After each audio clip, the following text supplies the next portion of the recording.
BPSC की PYQ को हम देखेंगे मॉडर्न हिस्ट्री के अंतर्गत जो है वो ब्रिटिश जो है वो शासन का भारतीय अर्थव्यवस्था पे प्रभाव को देखेंगे।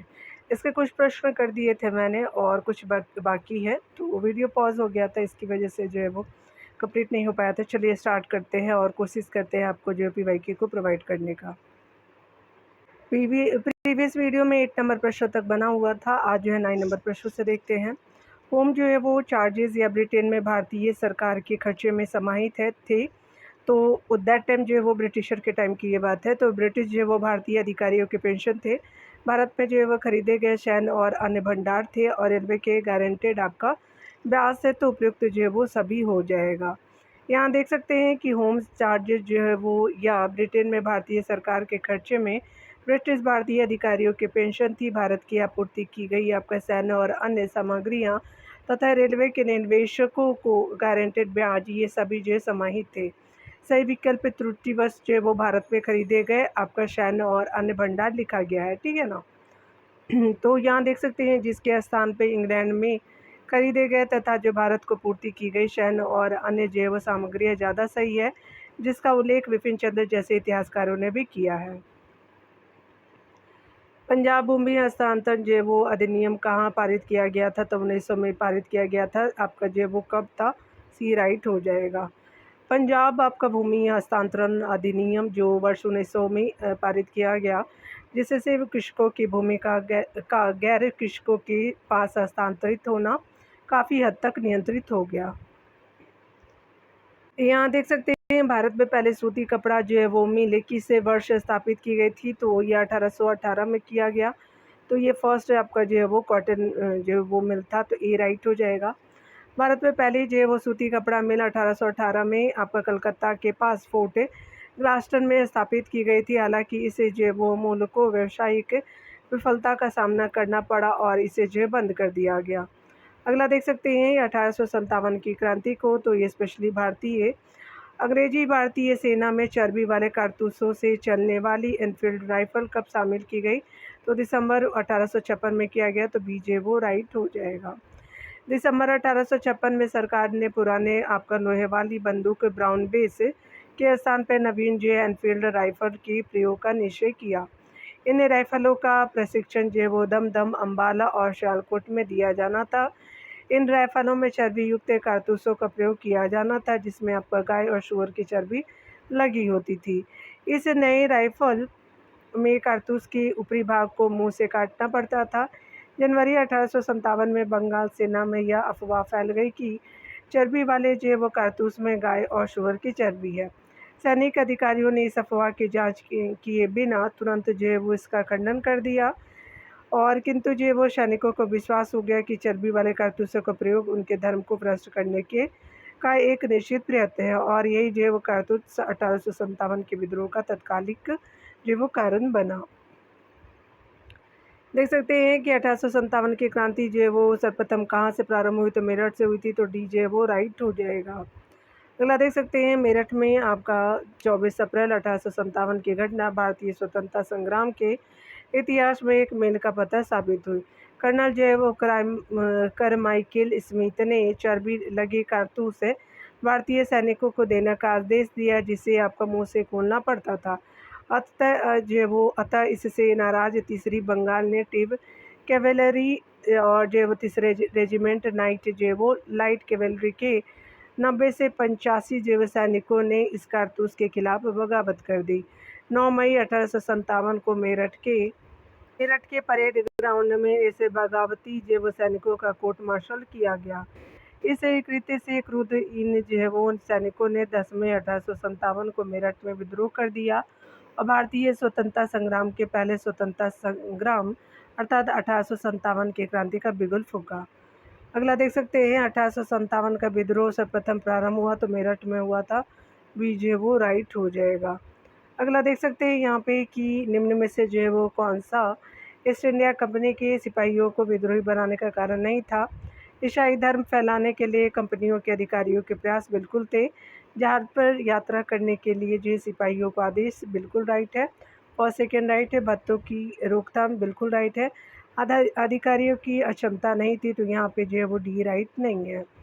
देख सकते हैं ईसाई धर्म फैलाने के लिए कंपनी के अधिकारियों के प्रयास, जहाज पर यात्रा करने के लिए सिपाहियों को आदेश तथा डाक आदि जेवो बत्तों की रोकथाम आदि जेवो कारक ईस्ट इंडिया कंपनी के सिपाहियों को विद्रोही बनाने के कारण बने, जिसका परिणति जेवो 1857 की क्रांति के रूप में हुई। अधिकारियों की अक्षमता इसका जो कारण नहीं थी, यद्यपि जेवो अधिकारियों द्वारा किए गए दुर्व्यवहार ने इसे अवश्य भड़काया। 1857 का विद्रोह जो है वो लखनऊ में किसके नेतृत्व में आगे बढ़ा, तो बेगम ऑफ अवध के नेतृत्व में बढ़ा, तो ई जो है वो राइट हो जाएगा। लखनऊ यानी अवध में विद्रोह का प्रारंभ आपका 30 मई 1857 को हुआ। विद्रोह का नेतृत्व जो है वो बेगम ऑफ अवध हजरत महल ने किया। अगला देख सकते हैं कि इनमें से जो है वो किसने 1857 के विद्रोह में सक्रिय भाग लिया। नाना साहब कानपुर, बेगम हजरत महल लखनऊ, मौलवी अहमदुल्ला फैजाबाद और ये जो बेगम जीनत महल दिल्ली। तो यहाँ पे देख सकते हैं, यहाँ पे ई जो है वो राइट हो जाएगा। ठीक है, तो एक से अधिक जो है वो कथन राइट है, आपका दिल्ली से नहीं है। यहाँ देख सकते हैं स्पेशली जो है वो ईस्ट इंडिया कंपनी के राजनीतिक और आर्थिक, सामाजिक और धार्मिक कारणों के फलस्वरूप 1857 का विद्रोह प्रारंभ हुआ। लखनऊ में इस विद्रोह का प्रारंभ मई 1857 में हुआ।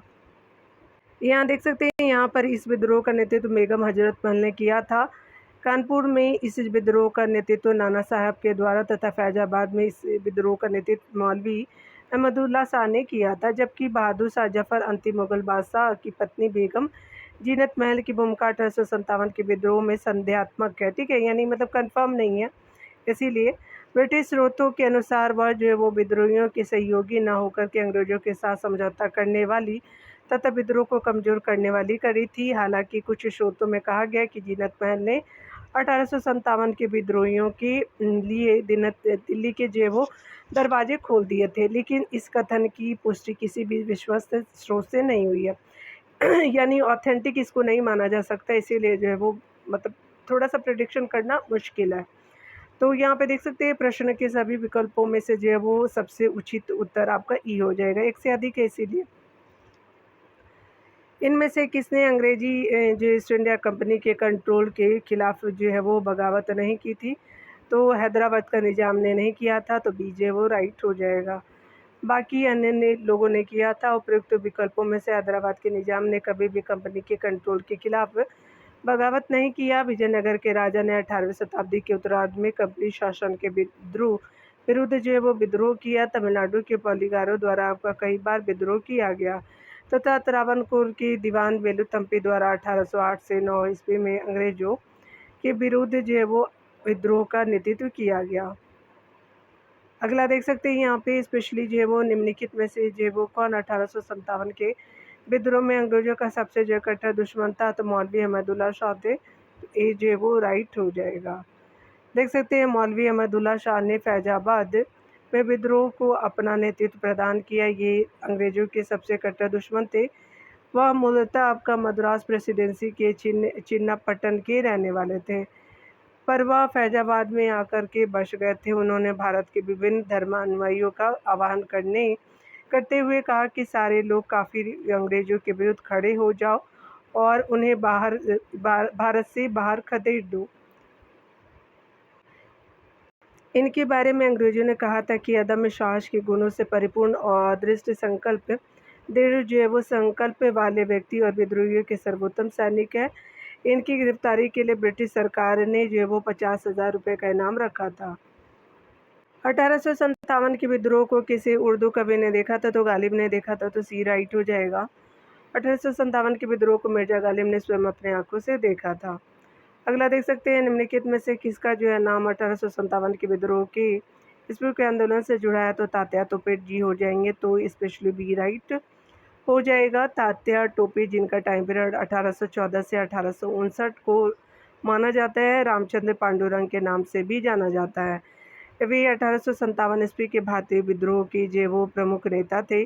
इनका जन्म जो महाराष्ट्र के ये येवला जो है वो गांव में हुआ था, जहाँ से वे पेशवा बाजीराव सेकंड के दत्तक पुत्र नाना धोतोपंत, जिन्हें नाना साहब के नाम से जाना जाता है, बाजीराव दो के जो है वो मित्र बन गए। 1851 ईस्वी में जो है वो पेशवा बाजीराव सेकंड की मृत्यु के बाद डलहौजी ने नाना को उनके पिता के पेंशन से वंचित कर दिया। उधर तात्या टोपे पहले से ही ब्रिटिशों को अपना शत्रु मान चुके थे। दोनों ने मिलकर के कानपुर में ईस्ट इंडिया कंपनी की भारतीय टुकड़ियों को जीत करके नाना साहब के आधिपत्य को समाप्त किया और तात्या तात्या जो है स्वयं सेना के कमांडर इन चीफ बन गए। यहाँ देख सकते हैं कि इन्हें जो है वो सैनिक अदालतों में, स्पेशल अदालत में अप्रैल 1859 में फांसी दे दी गई थी। यहाँ देख सकते हैं स्पेशली कि झांसी की रानी आपका लक्ष्मीबाई की मृत्यु कहाँ हुई थी, तो ग्वालियर में हुई थी, तो सी जो है वो राइट हो जाएगा। यहाँ देख सकते हैं कि झांसी की रानी जो है वो लक्ष्मीबाई की मृत्यु ग्वालियर में हुई थी। ग्वालियर में ही महारानी लक्ष्मीबाई की समाधि स्थित है। महारानी जो लक्ष्मीबाई का जन्म वाराणसी में हुआ था। इनके बचपन का नाम मन्नू था। अगले प्रश्न में है कि निम्नलिखित वर्गों में से किसने जो 1857 के विद्रोह में भाग नहीं लिया था। यहाँ पे साहूकार और जमींदारों ने नहीं लिया था, तो यहाँ पे जो डी राइट हो जाएगा। देख सकते हैं कि 1857 का विद्रोह बहुत बड़े क्षेत्र में फैला हुआ था और इसे जनता का व्यापक समर्थन प्राप्त था। फिर भी पूरे जो है वो देश को या भारतीय समाज के सभी अंगों और वर्गों को अपनी लपेट में नहीं ले सका। यह दक्षिणी भारत और पूर्वी और पश्चिमी भारत के अधिकांश भागों में नहीं फैल सका। भारतीय रजवाड़ों के अधिकांश शासक तथा बड़े जमींदार पक्के स्वार्थी एवं अंग्रेजों की शक्ति से भयभीत थे और वे विद्रोह में शामिल नहीं हुए। इसके विपरीत ग्वालियर के जेवो सिंधिया, इंदौर के होलकर, हैदराबाद के निजाम, जोधपुर के महाराजा, पटियाला के नाबा और जिंद के सिख जो है वो शासक तथा पंजाब के दूसरे सिख सरदार, कश्मीर के जो महाराजा तथा दूसरे अनेक सरदारों और बड़े जमींदारों ने विद्रोह को कुचलने में अंग्रेजों की सक्रिय सहायता की।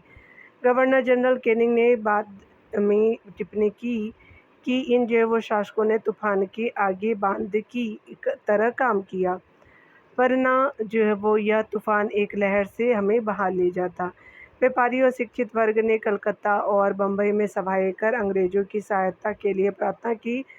उच्च तथा मध्यम वर्ग के अधिकांश लोग विद्रोहियों के आलोचक थे। विद्रोह में शामिल अवध के बहुत से तालुकदारों यानी बड़े जमींदारों ने अंग्रेजों से यह आश्वासन पाकर कि उनकी जो है जागीरें वापस दे दी जाएगी, विद्रोह से किनारा जो है वो कर लिया।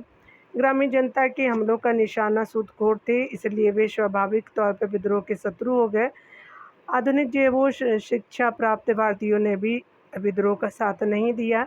शिक्षित भारतीय देश का पिछड़ापन समाप्त करना चाहते थे। उनके मन में यह गलत विश्वास भरा था कि अंग्रेज आधुनिकीकरण के ये जो है वो काम पूरा करने में उनकी सहायता करेंगे।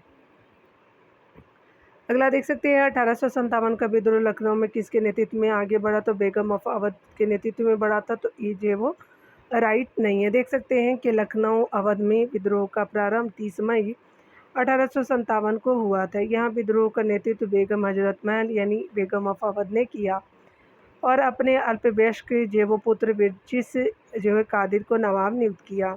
मार्च 1858 में कैंपबेल ने यहाँ के विद्रोह को समाप्त कर लखनऊ पर पूरा जो वो कब्जा कर लिया, जबकि बेगम हजरत महल ने आत्मसमर्पण करने से इनकार कर दिया और नेपाल चली गई। 1857 का विद्रोह मुख्यतः किस कारण से असफल रहा, तो किसी सामान्य योजना और केंद्रीय संगठन की कमी थी, तो बी जो वो राइट हो जाएगा। देख सकते हैं कि 1857 के विद्रोह की असफलता का मुख्य कारण किसी सामान्य योजना व केंद्रीय संगठन की कमी थी। विद्रोहियों के नेताओं में कोई संगठन की भावना देखने में नहीं आई। 83 वर्षीय जो बहादुर शाह कमजोर था, उसके द्वारा विभिन्न सरदारों का आह्वान करना काफ़ी नहीं था। साथ ही विद्रोहियों ने वीरता तो दिखाई और सरकार का विनाश करने पर वे तुले हुए प्रतीत होते थे, किंतु ऐसा करने के लिए उनके पास किसी सुनियोजित और एकीकृत कार्यक्रम का पूर्ण अभाव था। उनमें जो है वो अनुशासन की कमी भी थी। कभी कभी तो वे अनुशासित सेना के बजाय जो है दंगाई भीड़ की तरह व्यवहार करते थे। विदेशी शासन के प्रति एक साझी जो है घृणा को छोड़ करके और कोई संबंध जो है वो सूत्र नेताओं के बीच नहीं था। किसी क्षेत्र विशेष में ब्रिटिश सत्ता को उखाड़ फेंकने के बाद उन्हें पता भी नहीं होता था कि उसकी जगह किस प्रकार की राजनीतिक सत्ता या संस्थाएं स्थापित की जाए। उनके पास एक भविष्योन्मुखी कार्यक्रम सुसंगत विचारधारा, राजनीतिक परिप्रेक्ष्य एवं जो है वो भावी समाज और अर्थव्यवस्था के प्रति एक स्पष्ट दृष्टिकोण का अभाव था। मतलब कोई रीज़न नहीं था कि क्यों वैसा कर रहे हैं। यहाँ पे देख सकते हैं 1857 के विद्रोह की विफलता के लिए निम्नलिखित में से कौन सा कारण था? अंग्रेजों की सैन्य श्रेष्ठता थी, बिल्कुल राइट है। विद्रोहियों के पास कोई एकीकृत कार्यक्रम और विचारधारा नहीं थी, बिल्कुल राइट है। समाज के सभी वर्गों में समर्थन का अभाव था, तो तीनों कथन यहाँ पे राइट हो जाएंगे। तो यहाँ पे जो है वो देख सकते हैं सी जो है वो राइट हो जाएगा। यहाँ पे देख सकते हैं ये आपका कथन कारण के प्रश्न है। तो 1857 में प्रथम स्वतंत्रता संग्राम ब्रिटिश सरकार से स्वतंत्रता प्राप्त करने में असफल रहा, तो फर्स्ट राइट है। कारण है कि बहादुर शाह जफर के नेतृत्व को जन सहयोग नहीं मिला था और अंधविश्वास से अधिकांश महत्वपूर्ण रियासतों के शासक उनका साथ देने में कतरा गए। तो कारण भी आपका राइट हो जाएगा, तो ये आपका बिल्कुल करेक्ट हो जाएगा। ए और आर सत्य है और आर ए का सही स्पष्टीकरण है, तो ए जो है वो राइट हो जाएगा। 1857 के विद्रोह का स्वरूप मुख्यतः सामंतवादी था, जिसमें कुछ आपका राष्ट्रवाद के तत्व विद्यमान थे। अवध और रुहेलखंड के तथा अन्य जो उत्तरी भारत के सामंतवादी तत्वों ने आपका विद्रोह का नेतृत्व किया, और दूसरी ओर अन्य जो है वो सामंतवादी तत्वों अथवा जो है वो यथा पटियाला, जिंद, ग्वालियर एवं हैदराबाद के राजाओं ने इस विद्रोह का दमन करने में सहायता की। संकट के समय कैनिंग ने कहा था कि यदि सिंधिया भी विद्रोह में शामिल हो जाए तो मुझे जो है वो कल ही विसर्गोल करना होगा।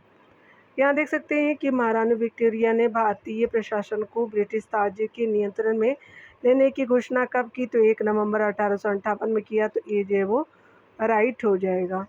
1857 की क्रांति के दमन के बाद 1 नवंबर 1858 को महारानी विक्टोरिया ने भारतीय प्रशासन को ब्रिटिश ताज के नियंत्रण में लेने की घोषणा की। इस घोषणा के बाद भारत में कंपनी के शासन को समाप्त कर भारत को सीधे ब्रिटिश क्राउन के अधीन कर दिया गया। भारत के राज्य सचिव, अन्य जो नाम भारत सचिव, भारत मंत्री का पद तथा उसकी सहायता के लिए 15 सदस्यों वाली काउंसिल ऑफ इंडिया की स्थापना की गई। तत्कालीन गवर्नर जनरल लॉर्ड कैनिंग को ही भारत का प्रथम वायसराय बनाया गया। यहाँ पे देख सकते हैं कि निम्नलिखित में से किस जो है वो तिथि को रानी विक्टोरिया की उद्घोषणा जारी की गई? तो 1 नवंबर 1858 को किया गया, सी जो है वो राइट हो जाएगा। अगला देख सकते हैं यहाँ पे कि 1857 के विद्रोह के बाद ब्रिटिश सरकार ने सिपाहियों का इन प्रांतों से चयन किया, गोरखा, सिख और पंजाबी उत्तर प्रांत से, सी जे वो राइट हो जाएगा। यहाँ देख सकते हैं 1857 के विद्रोह के बाद ब्रिटिश सरकार ने सिपाहियों का चयन बंगाल, बिहार, अवध की उच्च जातियों के हिंदुओं से हट करके अंग्रेजों द्वारा लड़ाकू नस्ली कहे जाने वाले लोग, विशेष रूप से डोगरा, जाट, राजपूत, बलूचियों, गढ़वाली, गोरखा, सिख और पंजाब के उत्तर प्रांत से किया गया। 1857 के विद्रोह को भड़काने में उत्तर प्रदेश एवं बिहार के सैनिकों ने महत्वपूर्ण भूमिका निभाई थी, इसलिए ब्रिटिश सरकार इन्हें संदेह की दृष्टि से देखती थी। विद्रोह के समय बंगाल सेना के 60% सैनिक अवध तथा उत्तर पश्चिम प्रांत यानी यूपी के थे। इसी कारण जो है वो 1 नवंबर 1858 को महारानी विक्टोरिया की घोषणा पत्र के अंतर्गत सेना का पुनर्गठन किया गया, जो विभाजन और प्रतिलोभन की नीति पर आधारित थी। ठीक है, अगला देख सकते हैं यहाँ पे निम्नलिखित में से किसने जो है वो 1857 के विद्रोह को एक षड्यंत्र की संज्ञा दी थी? तो आपका सर जेम्स आउट्रम और डब्ल्यू टेलर हो जाएंगे, तो ये जो है वो राइट हो जाएगा। यहाँ देख सकते हैं कि सर जेम्स आउट्रम और डब्ल्यू टेलर ने 1857 के विद्रोह को हिंदू मुस्लिम षड्यंत्र का परिणाम बताया है। आउट्रम का विचार था कि यह मुस्लिम षड्यंत्र था जिसमें हिंदू शिकायतों का जो है वो लाभ उठाया जाए। जॉन लॉरेंस और शीले के अनुसार वह केवल सैनिक विद्रोह था। सर जॉन शीले के अनुसार 1857 का विद्रोह एक पूर्णतः भक्ति रहित और स्वार्थी सैनिक विद्रोह था, जिसमें न कोई स्थानीय नेतृत्व ही था और न ही इसे सर्वसाधारण का समर्थन प्राप्त था। उसके अनुसार यह एक संस्थापित सरकार के विरुद्ध भारतीय सेना का विद्रोह था। 1857 के विद्रोह को किसके द्वारा प्रथम भारतीय जो है वो स्वतंत्रता संग्राम के रूप में वर्णित किया गया? वीडी सावरकर जी हो जाएंगे, तो ये जो है वो राइट हो जाएगा। वीडी सावरकर ने अपनी पुस्तक the Indian war of independence 1857 में विद्रोह के 1857 के विद्रोह को सुनियोजित स्वतंत्रता संग्राम तथा प्रथम भारतीय स्वतंत्रता संग्राम की संज्ञा दी। अगला देख सकते हैं कि 1857 के विद्रोह को किसके द्वारा प्रथम भारतीय स्वतंत्रता संग्राम के रूप में वर्णित किया गया, तो वीडी सावरकर जी हो जाएंगे, तो ए राइट हो जाएगा। यहाँ देख सकते हैं कि 1857 का विद्रोह किसके द्वारा प्रथम भारतीय स्वतंत्रता संग्राम का रूप में वर्णित किया गया है, तो वीडी सावरकर जी हो जाएंगे, तो ए जो है वो राइट हो जाएगा। अगला देख सकते हैं कि स्पेशली अगर हम बात करें निम्नलिखित में से कौन सा आयोग 1857 के विद्रोह के दमन के बाद भारतीय फौज के नव संगठन से संबंधित है, तो पीला आयोग हो जाएगा, तो बी जो है वो राइट हो जाएगा। 1857 के विद्रोह के दमन के बाद ब्रिटिश सरकार ने भारतीय फौज के नव संगठन के लिए गठित पील आयोग ने कहा कि रेजिमेंटों में भिन्न जाति समुदायों को मिश्रित रखने का सिद्धांत अपनाने की सिफारिश की गई। यूरोपीय जो है वो सैनिकों की संख्या जो 1857 के पूर्व 45,000 थी, अब 65,000 कर दी गई तथा भारतीय सैनिकों की संख्या 2,38,000 से घटा करके 1,40,000 कर दी गई। बंगाल में यूरोपीय सैनिकों का भारतीय सैनिकों से 1/1:2 का जो अनुपात रखा गया और जो है वो जबकि मद्रास और बम्बई में यह अनुपात 1:3 रखा गया था। अगला देख लेते हैं, यहाँ पे है किसने कहा था कि 1857 की घटना का प्रारंभ धर्म के संघर्ष के रूप में हुआ था और उसे जो है वो घटना का अंत स्वतंत्रता संग्राम के रूप में हुआ, तो डॉक्टर एस.एन. सेन जी हो जाएंगे, तो ये जो है वो राइट हो जाएगा। यहाँ देख सकते हैं कि डॉक्टर जे.एस.एन. सेन के जो है वो अनुसार 1857 की घटना का प्रथम प्रारंभ जो है वो धर्म के संघर्ष के रूप में हुआ था और इस घटना का अंत स्वतंत्रता संग्राम के रूप में हुआ था। यहाँ पे मैच करना है तो कुंवर सिंह हमारे आपका जो जगदीशपुर से हो जाएंगे। बेगम हजरत महल जो है वो याद रखिएगा, स्पेशली जो है वो, तो ये कानपुर से हो जाएंगे, तो 4-3 हो जाएगा। हजरत महल जी जो है 4 में है आपका लखनऊ, और ये स्पेशली जो है वो बात करें हम लोग जो है वो खान बहादुर, तो बरेली से हो जाएंगे, 2 हो जाएगा, और स्पेशली और मौलवी अहमदुल्ला फैज़ाबाद से हो जाएंगे, तो फर्स्ट में है फैज़ाबाद, तो 3, 4, 2, 1 राइट हो जाएगा। ठीक है, तो यहाँ पे देख सकते हैं कि सी जो है वो राइट हो जाएगा। सामने सामने देख लेते हैं डियर। यहाँ पे देख सकते हैं कि कुंवर सिंह जी जो है वो जगदीशपुर से हैं, हजरत महल जी लखनऊ से, खान बहादुर बरेली से और मौलवी अहमदुल्ला फैज़ाबाद से हो जाएंगे। अन्य जन आंदोलन को देख लेते हैं। यहाँ पे पहले प्रश्न में है नील विद्रोह किसके बारे में था, तो यहाँ पे सी राइट हो जाएगा। रैयत नील की खेती नहीं करना चाहते थे पर उनसे एक अमान्य मूल्य पर ज़बरदस्ती करवाई जा रही थी, तो स्पेशली जो वो सी राइट हो जाएगा। यहाँ देख सकते हैं नील विद्रोह की जो वो शुरुआत बंगाल के नदिया जिले के गोविंदपुर गांव से हुई। एक नील उत्पादक के 2 जो भूतपूर्व कर्मचारियों दिगंबर विश्वास और विष्णु विश्वास यानी विष्णु चरण विश्वास के नेतृत्व में वहाँ के किसान एकजुट हुए तथा जो उन्होंने नील की खेती बंद कर दी। यह नील आंदोलन के इतिहास में पहली जो है वो अपनी मांगों को लेकर के किए गए आंदोलनों में सर्वाधिक व्यापक और जुझारू विद्रोह था। बंगाल का नील जो विद्रोह शोषण के विरुद्ध किसानों की सीधी लड़ाई थी। बंगाल के वे काश्तकार जो अपने खेतों में चावल की खेती करना चाहते थे, उन्हें यूरोपीय नील बागान मालिक नील की खेती करने के लिए मजबूर करते थे। नील की खेती से इनकार करने वाले किसानों को नील बागान मालिकों के दमन चक्र का सामना करना पड़ता था। मार्च 1859 में बंगाल के हजारों रैयतों ने नील की खेती से इनकार कर दिया। जैसे जैसे विद्रोह फैला, रैयतों ने बगान जो है वो मालिकों को लगान चुकाने से भी इनकार कर दिया। 1860 ईस्वी तक जो नील आंदोलन नदिया, पावना, खुलना, ढाका, मालदा और दिनाजपुर आदि क्षेत्रों में फैल गया। किसानों की एकजुटता के कारण जो बंगाल में 1860 ईस्वी तक जो है वो लगभग सभी जो नील कारखाने बंद हो गए। बंगाल के बुद्धिजीवी जो वर्ग ने अखबारों में अपने जो वो लेखों द्वारा अपने जनसभाओं के माध्यम से इस विद्रोह के प्रति अपने समर्थन को व्यक्त किया। इसमें हिंदू पेट्रियट के संपादक हरीशचंद्र मुखर्जी की विशेष भूमिका रही। नील बगान मालिकों के अत्याचार का खुला आपका चित्रण दीनबंधु मित्र ने अपने नाटक नील दर्पण में किया है। अगला देख सकते हैं, यहाँ पे बताया जा रहा है कि निम्नलिखित में से जो कौन नील विद्रोह का नेता था, तो दिगंबर विश्वास और विष्णु चरण विश्वास हो जाएंगे, तो बी जो है वो राइट हो जाएगा। अगला देख सकते हैं, यहाँ पे स्पेशली बताया जा रहा है कि प्रसिद्ध नाटक नील दर्पण जिसमें इंडिको की खेती करने वाले किसानों के दमन का चित्रण किया गया है की रचना किसने की थी, तो दीनबंधु मित्र हो जाएंगे, तो डी जे वो राइट हो जाएगा। अगला देख सकते हैं कि नील कृषकों के दुर्दशा पर लिखी गई पुस्तक नील दर्पण के लेखक कौन थे, तो दीनबंधु मित्र हो जाएंगे, तो बी जे वो राइट हो जाएगा। अगला देख सकते हैं, बंगाल एवं जे बिहार के नील कृषकों की दशा का वर्णन करते हुए नील दर्पण नाटक किसके द्वारा लिखा गया, तो दीनबंधु मित्र के द्वारा, सी जे वो राइट हो जाएगा। देख सकते हैं, बंकिम चंद्र चटर्जी का उपन्यास आनंद मठ में किस विद्रोह का उल्लेख है, तो सन्यासी विद्रोह, ए जे वो राइट हो जाएगा। यहाँ देख सकते हैं, बंकिम चंद्र चटर्जी की कृति आनंद मठ का जो कथानक सन्यासी विद्रोह पर आधारित है। वंदे मातरम गीत जो है वो सन्यासी विद्रोह की पृष्ठभूमि पर रचित आनंद मठ नामक पुस्तक में प्रकाशित हुआ था। अगला देख सकते हैं, बंकिम चंद्र चट्टोपाध्याय के आनंद मठ में किस विद्रोह का उल्लेख है, तो सन्यासी विद्रोह का है, ए जो है वो राइट हो जाएगा। देख सकते हैं, अगला यहाँ पे बंकिम चंद्र चटर्जी के आनंद मठ में किस विद्रोह का उल्लेख है, तो सन्यासी विद्रोह है, ये जो है वो राइट हो जाएगा। अगला देख सकते हैं, महाराष्ट्र में रामोसी कृषक जत्था किसने स्थापित किया, तो वासुदेव बलवंत फड़के हो जाएंगे, तो सी जो है वो राइट हो जाएगा।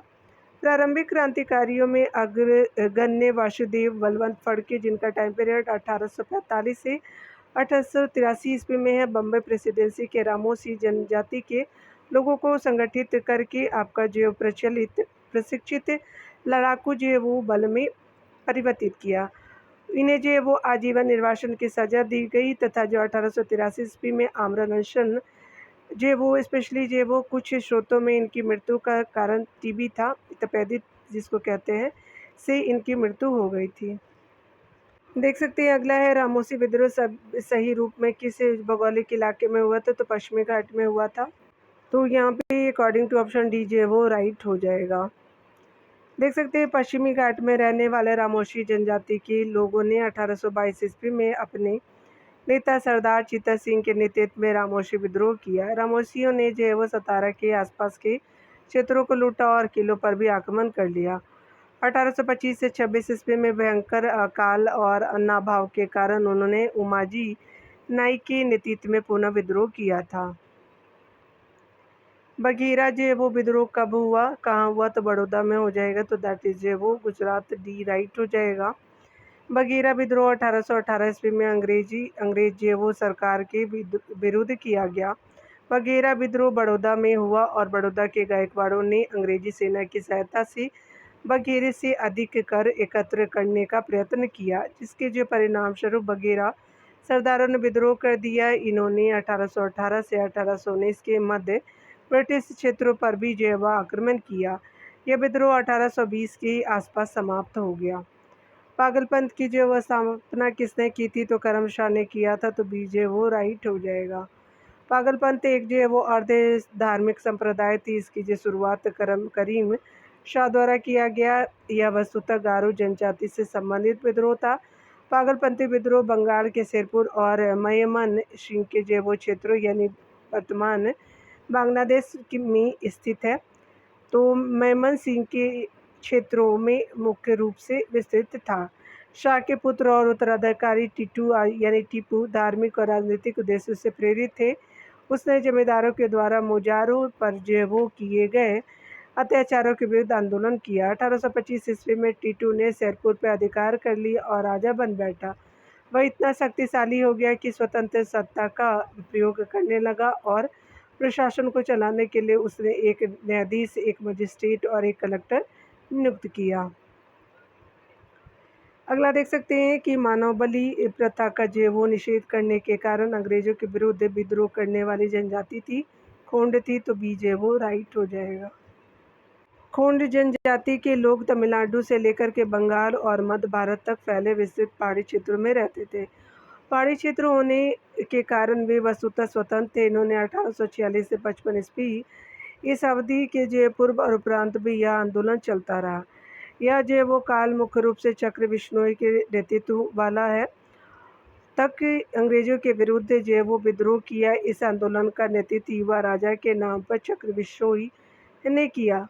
विद्रोह का मुख्य कारण जो है वो ब्रिटिश सरकार द्वारा मानव बलि मरिया को प्रतिबंधित करने के प्रयास, अंग्रेजों द्वारा नए करों का करारोपण और अनेक क्षेत्रों में जमींदारों तथा साहूकारों के प्रवेश से संबंधित थे, जिसके कारण आदिवासियों को अनेक कष्टों का सामना करना पड़ा।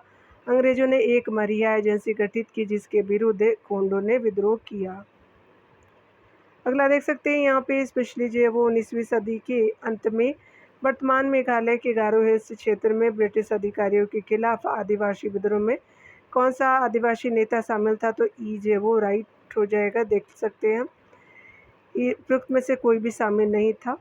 यहाँ पे देख सकते हैं पातोगन संगमा या पातोगन निंग मिनाज संगमा एक गारो आदिवासी नेता थे जिन्होंने 19वीं सदी के अंत में वर्तमान मेघालय के गारो हिल्स क्षेत्र में ब्रिटिश अधिकारियों के खिलाफ विद्रोह किया। वह दिसंबर 1872 में बेजोड़ वीरता और साहस के साथ लड़ते हुए शहीद हुए। अगला देख सकते हैं यहाँ पे कि किसने कर की जो है वो नई व्यवस्था के विरुद्ध शोषणकारी शक्तियों का विरोध किया, तो 1855-56 में बिहार के संथालियों ने, तो बी जो है वो राइट हो जाएगा। बिहार के संथालियों ने 1855-56 में ब्रिटिश द्वारा लगाए गए कर की नई जो व्यवस्था के विरुद्ध शोषणकारी शक्तियों का जो विरोध किया। संथाल विद्रोह का मुख्य कारण मुख्यतः आपका भारी कर, महाजनी आपका शोषण, जमींदारी दखल और औपनिवेशिक प्रशासन राजस्व तंत्र।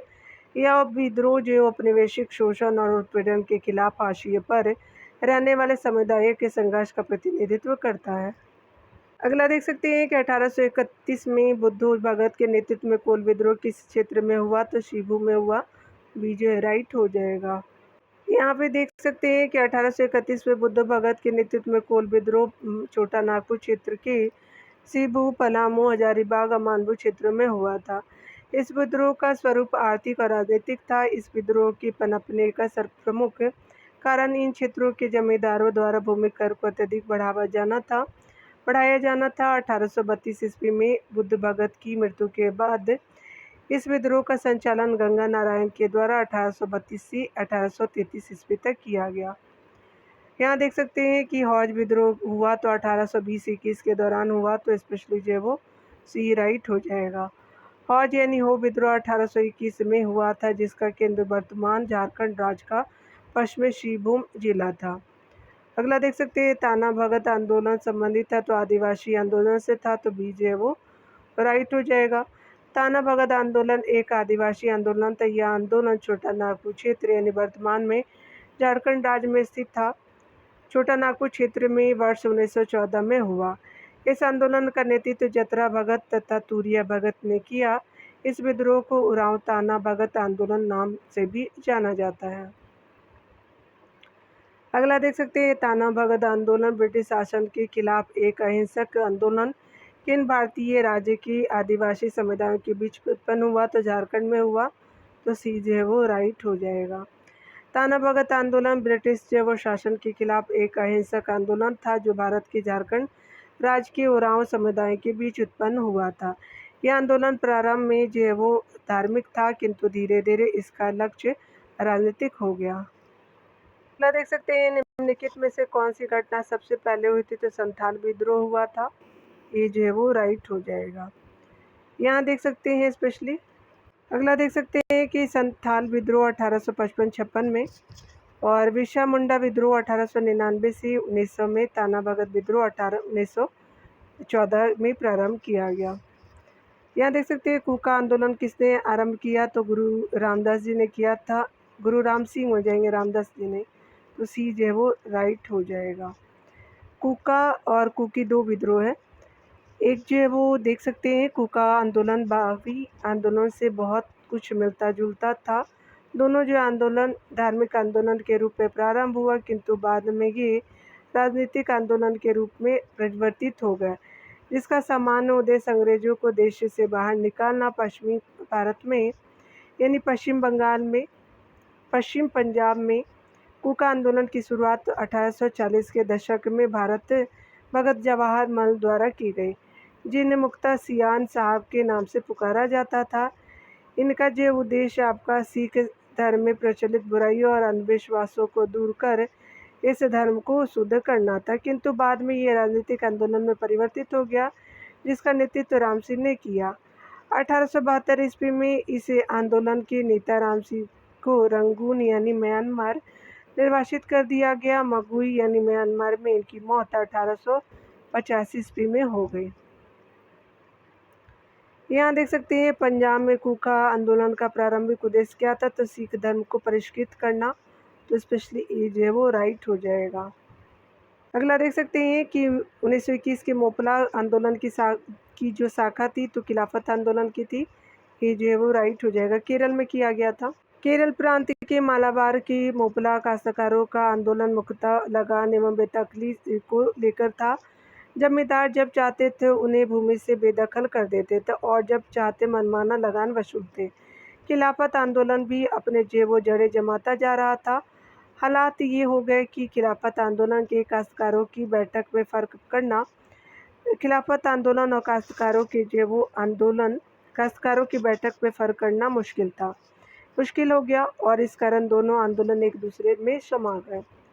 मोपला जो है वो 1921 का मोपला विद्रोह कहाँ हुआ था, तो केरला में किया गया था। सी जो है वो राइट हो जाएगा। 1921 का मोपला विद्रोह कहाँ हुआ था, तो केरल में हुआ था। बी जो है वो राइट हो जाएगा। यहाँ देख सकते हैं तेभागा आंदोलन जो है वो 1946 ईस्वी में बंगाल में आरंभ हुआ, तो किसान सभा के नेतृत्व में किया गया, तो बी जो है वो राइट हो जाएगा। तेभागा आंदोलन जो है वो 1946 से 47 में बंगाल का प्रसिद्ध किसान आंदोलन था, जिसके तहत जो वो किसानों ने फ्लाउड कमीशन की जो वो सिफारिश के अनुरूप लगान की दर को 1/3 करने हेतु संघर्ष प्रारंभ किया था। वंगीय प्रादेशिक किसान सभा यानी BKS के जो वो नेतृत्व में लड़ा गया। यह आंदोलन जोतदारों के विरुद्ध बटाईदारों का आंदोलन था। 1940 के दशक के दौरान बंगाल में तेभागा आंदोलन ने मांग की तो फसल का 1/3 हिस्सा बटाईदारों को दिया जाए, तो सी जो वो राइट हो जाएगा। 1940 ईस्वी के दशक में तेभागा आंदोलन बंगाल में आपका प्रारंभ हुआ। उस समय किसानों को आधा हिस्सा बटाईदारों को देना पड़ता था, जबकि किसानों ने फसल का केवल 1/3 हिस्सा देने के लिए तेभागा आंदोलन चलाया। अगले टॉपिक में आधुनिक भारत में शिक्षा का विकास को देख लेते हैं। वुड के जो है वो 1854 के प्रेषण के संबंध में निम्नलिखित तत्वों पर विचार कीजिए। इसने उच्च अध्ययन के लिए शिक्षा के माध्यम के रूप में अंग्रेजी की सिफारिशें की, फर्स्ट राइट है। इसने महिला शिक्षा और व्यावसायिक प्रशिक्षण पे जोर दिया, तो सेकंड भी जो है वो राइट हो जाएगा। तो यहाँ पे जो है वो बोथ ऑप्शन राइट है, यानी डी बिल्कुल राइट हो जाएगा। 1854 ईस्वी में ईस्ट इंडिया कंपनी के जो है वो लंदन स्थित कोर्ट ऑफ डायरेक्टर ने भारतीय गवर्नर जनरल लॉर्ड डलहौजी को शिक्षा के विषय में एक नोट भेजा। अतः इसके प्रत्युत्तर में कंपनी के बोर्ड ऑफ कंट्रोल यानी नियंत्रक मंडल के अध्यक्ष चार्ल्स वुड द्वारा जुलाई 1854 में एक नीति पत्र जारी किया गया, जिसे वुड्स डिस्पैच या वुड का जो नीति पत्र या घोषणा पत्र कहा जाता है। इस घोषणा पत्र में भारत में भावी शिक्षा के लिए एक व्यापक योजना तैयार की, जिससे जो भारत में अंग्रेजी शिक्षा का मैग्ना कार्टा कहा जाता है। वुड घोषणा पत्र ने निम्नलिखित सिफारिशें की। उच्च शिक्षा का अंग्रेजी भाषा के माध्यम से किए जाने पर बल दिया, परंतु साथ ही जो वो देशी भाषा के विकास को भी महत्व दिया गया। महिला शिक्षा और व्यावसायिक प्रशिक्षण की सिफारिश की। लंदन विश्वविद्यालय की तर्ज पर तीनों प्रेसिडेंसियां कलकत्ता, मुंबई, मद्रास में एक विश्वविद्यालय की स्थापना की गई। शिक्षकों के प्रशिक्षण के लिए अध्यापक जो प्रशिक्षण संस्थान की स्थापना की जाए, तो यहाँ पे डी जे वो राइट हो जाएगा। अगला देख सकते हैं मैकाले ने भारतीय जो वो शिक्षा पर अपना जो वो प्रसिद्ध मिनट्स कब जारी किया, तो 2 फरवरी आपका 1835 को जारी किया। सी जो वो राइट हो जाएगा। देख सकते हैं डिटेल से कि भारत में शिक्षा के माध्यम को लेकर के छिड़े प्राच्य जो वो पाश्चात्य विवादों को दूर करने के लिए विलियम बेंटिक ने अपने काउंसिल में एक विधि सदस्य मैकाले को 1834 ईस्वी में जनरल कमेटी ऑफ पब्लिक जो है वो कंस्ट्रक्शन इंस्ट्रक्शन का जो है वो प्रधान नियुक्त किया, जिसका कार्य जो है वो भाषा संबंधी विवादों पर अपना निर्णय प्रस्तुत करना था। मैकाले ने 2 फरवरी 1835 को अपना स्मरणार्थ या मिनट प्रस्तुत किया, जिससे जो वो भारतीय भाषा और साहित्य की तीखी आलोचना की गई। मैकाले द्वारा प्रस्तुत स्मरणार्थ की जो है वो मुख्य सिफारिशों को गवर्नर जनरल बेंटिक ने 7 मार्च 1835 को स्वीकार कर भारत में उच्च शिक्षा का माध्यम अंग्रेजी को बनाया गया। यहाँ देख सकते हैं स्पेशली जो है वो एक अच्छी यूरोपीय पुस्तकालय की अलमारी भारत तथा अरब के संपूर्ण साहित्य से अधिक मूल्यवान है। यह किसने कहा था? तो टीवी मैकाले हो जाएंगे, तो ये जो है वो राइट हो जाएगा। भारत में आधुनिक शिक्षा प्रणाली की नींव जो 1835 की मैकाले के मिनट्स द्वारा रखी गई थी।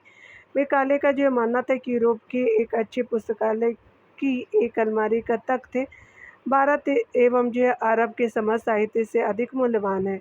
मैकाले ने भारतीय संस्कृति की अपेक्षा करते हुए उसे अंधविश्वासों का भंडार बताया। मैकाले भारतीयों में पाश्चात्य शिक्षा के प्रचार के साथ एक ऐसे समूह का निर्माण करना चाहते थे जो रंग एवं रक्त से तो भारतीय हो, पर विचारों, रुचि और बुद्धि से अंग्रेज हो। भारत में आधुनिक शिक्षा प्रणाली की नींव द्वारा रखी गई थी, तो 1835 के मैकाले ह्यूमेनिट्स द्वारा, तो बी जो है वो राइट हो जाएगा। अगला देख सकते हैं यहाँ पे 1854 का वुड डिस्पैच किससे संबंधित था?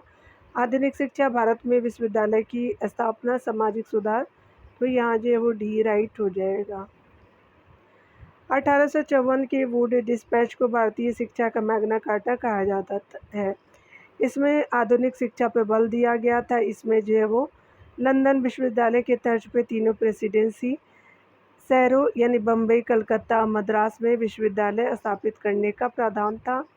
प्रत्येक प्रांत में लोक शिक्षा विभाग की स्थापना की सिफारिश का निर्देश था, तो इस तरह से डी राइट हो जाएगा। बनारस हिंदू विश्वविद्यालय की स्थापना किस वर्ष हुई थी? तो 1916 में हुआ था, बी जे राइट हो जाएगा। बनारस हिंदू विश्वविद्यालय की स्थापना वर्ष 1916 में पंडित मदन मोहन मालवीय ने की थी। इसकी स्थापना संसदीय विधान BHU अधिनियम जो वो 1915 के अंतर्गत की गई थी।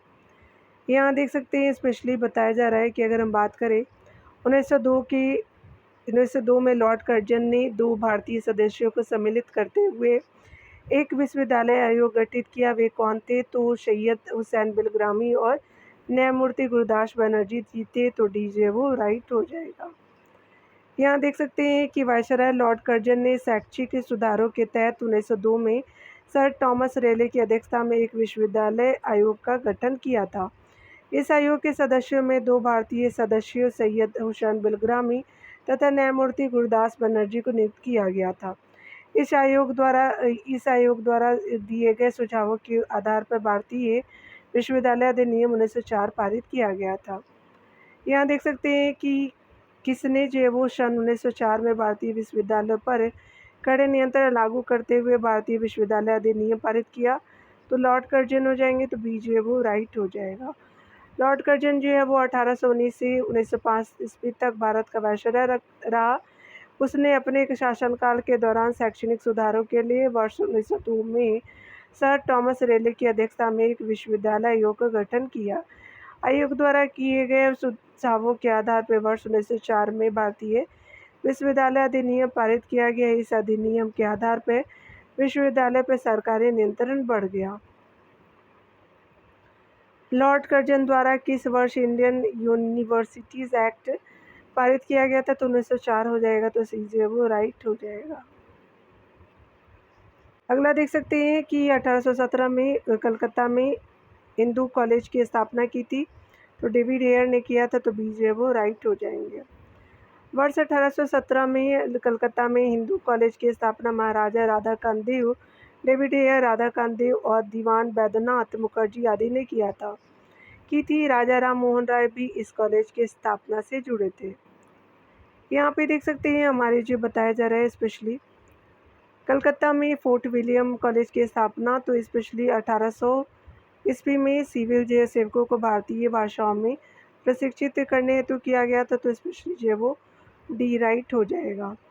कलकत्ता में ईस्ट इंडिया कंपनी के तत्कालीन गवर्नर जनरल वेलेस्ली द्वारा फोर्ट विलियम कॉलेज की स्थापना की गई। फोर्ट विलियम कॉलेज के जो है वो संगठन से संबंधित कानूनी प्रशासनिक विनिमय जो है वो 10 जुलाई 1800 को स्वीकृत हुई, जबकि कॉलेज की औपचारिक स्थापना 4 मई 1800 को की गई थी।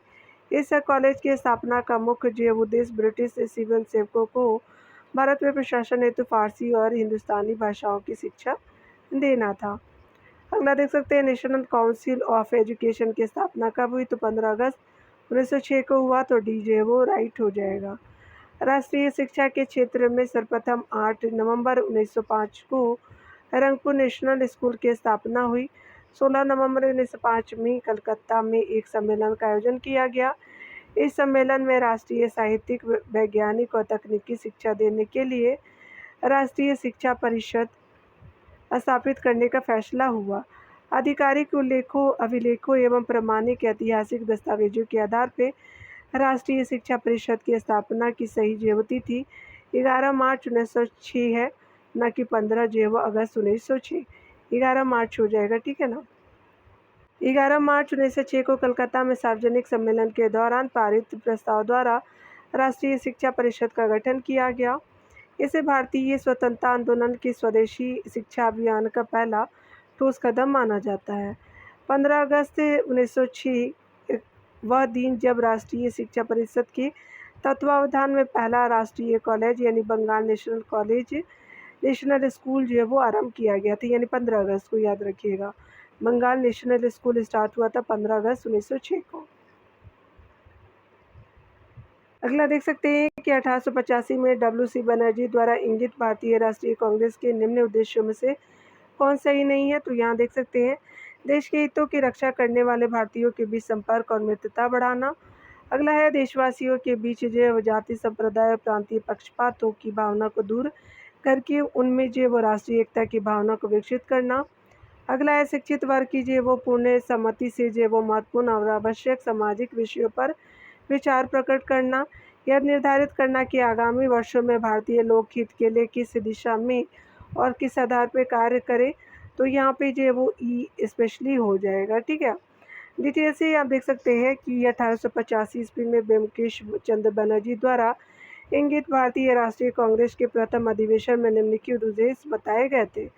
देश के जैव हितों की रक्षा करने वाले जो है वो भारतीयों के बीच संपर्क और मित्रता बढ़ाना, देशवासियों के बीच जाति, संप्रदाय और प्रांतीय पक्षपातों की भावना को दूर करके उनमें जो राष्ट्रीय एकता की भावना को विकसित करना, और शिक्षित वर्ग की जो वो पूर्ण सम्मति से महत्वपूर्ण और आवश्यक सामाजिक विषयों पर विचार प्रकट करना। यह निर्धारित करना कि आगामी वर्षों में भारतीय लोकहित के लिए किस दिशा में और किस आधार पर कार्य करें। ध्यान देने वाली बात है कि सामाजिक मुद्दे को प्रारंभ में कांग्रेस के मंच से नहीं उठाए जाने का प्रावधान या व्यवस्था थी, यानी उठाए जाने का प्रावधान या व्यवस्था की गई थी। शिक्षा में सुधार हेतु ब्रिटिश सरकार ने सैडलर विश्वविद्यालय कब नियुक्त किया, तो 1917 में किया गया। बी जो है वो राइट हो जाएगा। डिटेल से देख सकते हैं, सैडलर आयोग जो है वो कलकत्ता विश्वविद्यालय आयोग शिक्षा संबंधित था। वर्ष 1917 में भारत सरकार ने कलकत्ता विश्वविद्यालय की संभावनाओं के अध्ययन तथा रिपोर्ट के लिए एक जो है वो आयोग नियुक्त किया। Doctor M.E. सैडलर जो लीड्स विश्वविद्यालय के उपकुलपति थे, उसके जो वो अध्यक्ष नियुक्त किए गए। इस जो वो आयोग का यह विचार था कि यह विश्वविद्यालय शिक्षा का सुधार करना है, यानी विचार था कि यदि विश्वविद्यालय शिक्षा का सुधार करना है तो माध्यमिक शिक्षा का सुधार आवश्यक है। इसने वर्ष 1904 में विश्वविद्यालय अधिनियम की कड़ी निंदा की और यह भी बताया कि इससे कॉलेज तथा विश्वविद्यालय शिक्षा का ठीक ठाक समन्वय नहीं हो सकता। देख सकते हैं अगला कि किसके जो है द्वारा कलकत्ता में एशियाटिक सोसाइटी की स्थापना की गई, सर विलियम जोन्स के द्वारा किया गया, तो बी जो है वो राइट हो जाएगा।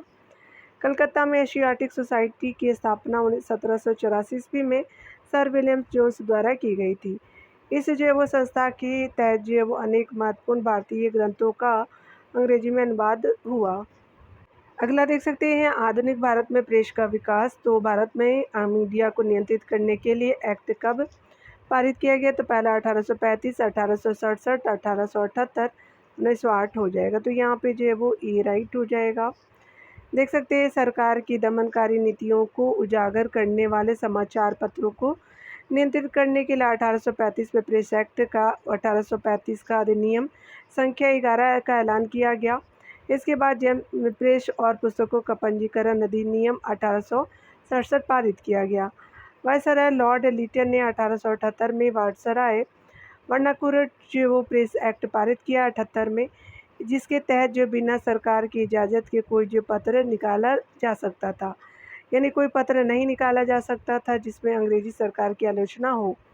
इसके अतिरिक्त प्रेस का नियंत्रण का एक्ट लॉर्ड मिंटो ने वर्ष 1908 में पारित किया, जिसके तहत ऐसे किसी भी प्रकाशन को जब्त करने का अधिकार सरकार को होगा जिसमें सरकार के खिलाफ जन भावना को भड़काने का आरोप हो। यहाँ देख सकते हैं कि 1878 का वर्नाकुलर प्रेस एक्ट किसने रद्द किया? तो लॉर्ड रिपन ने रद्द किया। तो ये जो वो राइट हो जाएगा। डिटेल से देख सकते हैं लॉर्ड रिपन ने 1882 में वर्नाकुलर प्रेस एक्ट को रद्द कर दिया और भारतीय भाषाओं के समाचार पत्रों को अंग्रेजी भाषा के समाचार पत्रों के समान ही स्वतंत्रता दी। रिपन ने ध्यान देने वाली बात है कि वर्नाकुलर प्रेस एक्ट 1878 में लॉर्ड लिटन के कार्यकाल यानी 1876 से 1880 में पारित हुआ। इस अधिनियम को मुंह बंद करने वाला अधिनियम कहा गया। इस अधिनियम का सबसे घिनौना पक्ष यह था कि इसके अनुसार देशी भाषा और अंग्रेजी भाषा के समाचार पत्रों में भेदभाव किया गया और इसमें जो है वो अंग्रेजी अपराधी को अपील करने का अधिकार नहीं था। इस एक्ट द्वारा जो है वो किसी जिले का कोई मजिस्ट्रेट या जो है वो किसी नगर की प्रेसिडेंसी, नगर के पुलिस आयुक्त जिसकी स्थानीय अधिकार सीमा के अंतर्गत कोई समाचार मुद्रित या प्रकाशित किया जाता है, तो यह अधिकार था कि वह किसी भी भारतीय भाषा के समाचार पत्र से बंद पत्र यानी बॉन्ड पर हस्ताक्षर करवा ले कि वह किसी भी ऐसी सामग्री नहीं छापेगा जो सरकार विरोधी हो। सरकार का विरोध करने वाले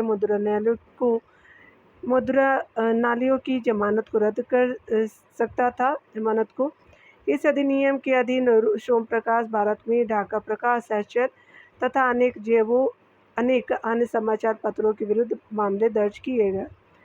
यहाँ देख सकते हैं अगला देख सकते हैं वर्नाकुलर प्रेस एक्ट के बारे में आपका कौन सा सही है? तो इसे लॉर्ड लिटन द्वारा अधिनियमित किया गया था, फर्स्ट राइट है। इसे गैगिंग अधिनियम के रूप में जाने लगा था। इसे गैगिंग अधिनियम के रूप में जाना जाने लगा, फर्स्ट सेकंड राइट है। इस अधिनियम को लॉर्ड रिपन ने निरस्त कर दिया था, तो थर्ड जो है वो राइट हो जाएगा। तो अकॉर्डिंग टू ऑप्शन जो है वो सारे कथन बिल्कुल राइट हो जाएंगे, याद रखिएगा। लॉर्ड लिटन ने वर्ष 1878 का वर्नाकुलर प्रेस अधिनियम लागू किया। जिसने सरकार को तथाकथित सरकार विरोधी सामग्री प्रकाशित करने वाले समाचार पत्रों को जब्त करने की शक्ति दी। अंग्रेजी भाषा के समाचार पत्रों को इस अधिनियम से छूट दी गई थी। इस अधिनियम के प्रावधानों के अनुसार इन्हें विनियमित नहीं किया गया था। वर्नाकुलर प्रेस अधिनियम के अनुसार किसी भी मजिस्ट्रेट या पुलिस आयुक्त के पास यह अधिकार था कि वह समाचार पत्र के किसी भी प्रिंटर या प्रकाशक को एक निश्चित प्रकार की सामग्री न छापने का आदेश दे सकता था और आपत्तिजनक समझी जाने वाली किसी भी मुद्रित सामग्री को जब्त कर सकता था। इस अधिनियम को गैगिंग एक्ट का उपनाम दिया गया। इस अधिनियम की सबसे जो निकृष्टतम विशेषता थी अंग्रेजी और स्थानीय प्रेस के बीच भेदभाव और अपील का कोई अधिकार नहीं था।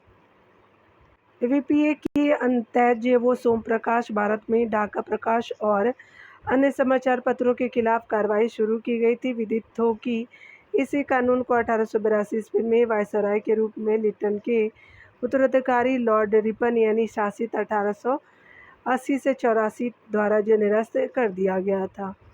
यहाँ पे देख सकते हैं कि वर्नाकुलर प्रेस एक्ट ने भारतीय भाषाई समाचार पत्रों की स्वतंत्रता पर गंभीर प्रतिबंध लगा दिए। यह किस वर्ष पारित किया गया? तो 1878 में किया गया। तो ये जो है वो राइट हो जाएगा। वर्नाकुलर प्रेस एक्ट 1878 में लॉर्ड लिटन द्वारा पारित किया गया था और इसे कानून के अनुसार एक स्थानीय भाषा के समाचार पत्र के संपादकों को प्रकाशन से पहले पुलिस द्वारा सामग्री समाचार पत्र की समीक्षा करवानी होती थी। अगला देख सकते हैं, निम्न अखबारों में आपका कौन सी मुख्तलिफ उदारवादी की नीतियों का प्रचारक था? रीडर हो जाएंगे तो बी जो है वो राइट हो जाएगा। फ्री प्रेस जर्नल 1928 में एस सदानंद द्वारा स्थापित एक दैनिक जो वो अंग्रेजी समाचार पत्र है, जिसका प्रकाशन मुंबई से किया गया था। यंग इंडिया एक साप्ताहिक पत्रिका थी जिसे जो महात्मा गांधी प्रकाशित करते थे। मदन मोहन मालवीय जी के प्रयासों से अंग्रेजी दैनिक समाचार पत्र लीडर की स्थापना हुई। वह उदारवादी दल के नेता थे। इसके माध्यम से उदारवादी अपनी नीतियों का प्रचार करते थे।